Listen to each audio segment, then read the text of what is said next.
2029 में अमित शाह दिल्ली में नहीं रहेंगे। सत्ता तो दूर की बात है, उनके लिए राज्य में घूमना भी मुश्किल हो जाएगा। ये कहते हुए विपक्षी नेता विजय वडेट्टीवार ने अमित शाह और सरकार पर हमला बोला। वे नागपुर में मीडिया से बात कर रहे थे।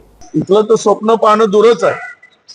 कसे तरी कुबड्या घेऊन सत्तेत आहेत, तर पुढे राज्यामध्ये पुन्हा 10-15 वर्ष यांचा पत्ता दिसणार नाही।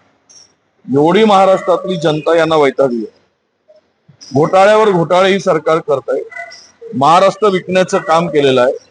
कालच्या कॅबिनेटची नोट जर आपण पाहिली तर कॅबिनेटनी स्पष्टपणे सांगितलंय की राज्य दिवाळखोरीच्या मार्गावर 2 लाख तुमच्या सप्लिमेंटरी मध्ये तरतूद नसताना 2 लाख कोटीची कामं मंजूर केली। आता 1,18,000 कोटीची कामं मंजूर।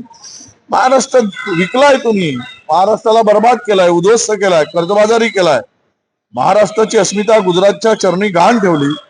तर तुम्हाला लोक राज्यात गाडल्याशिवाय राहणार नाही। त्यामुळे सत्ता तर दूरच, तुम्हाला फिरणं मुश्किल करतील, हे लक्षात घेतलं पण आता कुठेतरी आता महायुती